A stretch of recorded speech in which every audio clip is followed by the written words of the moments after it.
Hey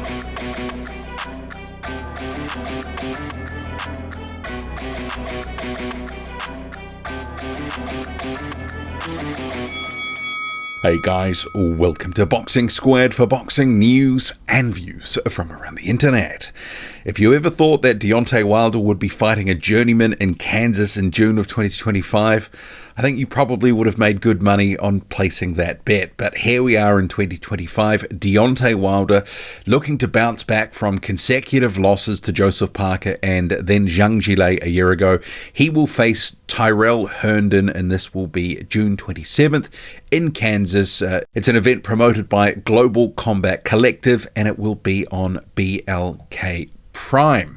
So here we are, Deontay Wilder. What in the world is going on? Because at 39 years old, soon knocking on the door of 40, he's making another run. And I did actually say after his loss to Zhang that I didn't think he would retire, that his ego would not let him retire. But at this age, in this stage of his career, what is the point in this? Seriously, what is the point in this? Because you have Wilder, he's as experienced and good as he's ever going to be. And in fact, he's been well on the slide in recent times. Why waste another camp, another sort of part of his career, take a little bit more out of himself in the gym for a 24-5 journeyman? Herndon, 37 years old. The record here, really not a whole lot of note on the record apart from the losses. Dusted off in a couple of rounds a couple of years ago by upcoming prospect Richard Torres Jr. So the problem now for Deontay Wilder becomes, can he actually put on a decent display and something rivaling what Torres did a couple of years ago? Because if he goes in there, he looks bad and he struggles, the calls for retirement will grow.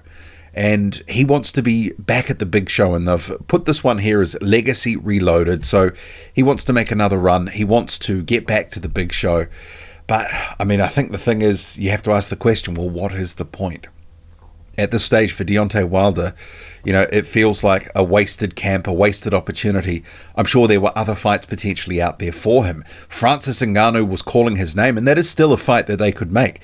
But maybe he needs a win before he can get people going, okay, I believe in Deontay Wilder again. But I think the number of boxing fans that would say that even if he beats Herndon by knockout, it's certainly much smaller than it was a number of years ago. Wilder looked pretty bad against Joseph Parker. He was starched by Zhang Jilei a year ago. Didn't really do too much in that fight. The only real competitive round that he had was the round that he got knocked out in. So I'm not hopeful of any sort of meaningful run by Deontay Wilder. And it just beggars the question, well, what is he doing? Where's he going? Why does he want to do this? Why does he want to effectively take a year off and then waste a camp for a comeback? Wouldn't it just be at this stage, it's rather the sort of cashing in period of his career?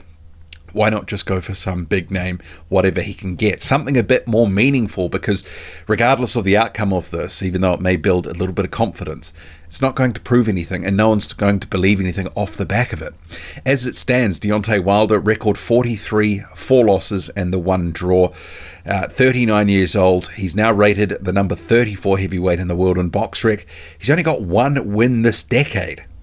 Yeah, we're in 2025. He's got the 1 win, and that was against Robert Helenius, and that was a 1-round comeback job 3 years ago. Probably the last vestiges of anything meaningful that we've seen from Wilder. So you have to ask the question, why this fight? Why now? Why BLK Prime? Why Kansas? This is a coup for the promoter. Obviously, they've got him for this. And remembering, he was actually due to return in April. That was what was rumoured, and there was a number of names that were thrown out there. Curtis Harper had said he got the fight. Stephen Shaw was in the mix, but ultimately it's Tyrell Herndon. And Wilder himself, obviously, has not allowed anyone to tag him into anything. Nothing on a social media, and actually nothing on a social media on Instagram, at least for some time, since November.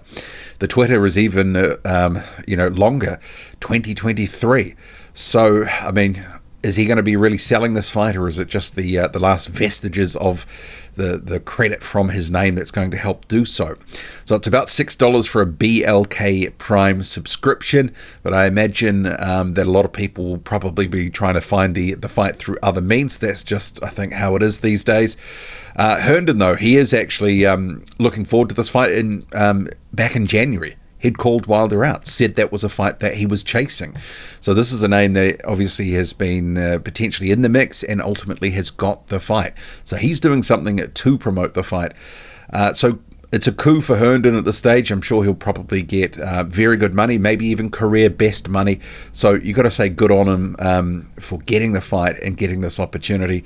But Deontay Wilder, you have to ask the question, is this really, should he have just retired? What if he goes in there, looks terrible, or if he actually gets hurt or beaten? It wouldn't be great. But I think anything less than a dominant performance is going to be jumped on by fans, not just boxing YouTubers, but I think fans in general. As it is, the pool of Wilder fans has diminished greatly, it seems, from the activity that used to be around to what exists today. Some of those so-called Wildettes have just disappeared into the ether. Yeah, make of it what you will. Herndon, good for him. Wilder, who knows what the ultimate goal is here, but I said a year ago after the Jung loss that I thought that his ego wouldn't allow him to retire, that he would come back, that he would try to make back. Maybe he will try to make the Ngannou fight after this, and he will probably argue too, and I did a video recently on Patreon discussing this, that if it was good enough for Fury and good enough for Joshua, probably good enough for him, and I think Ngannou would fancy that fight.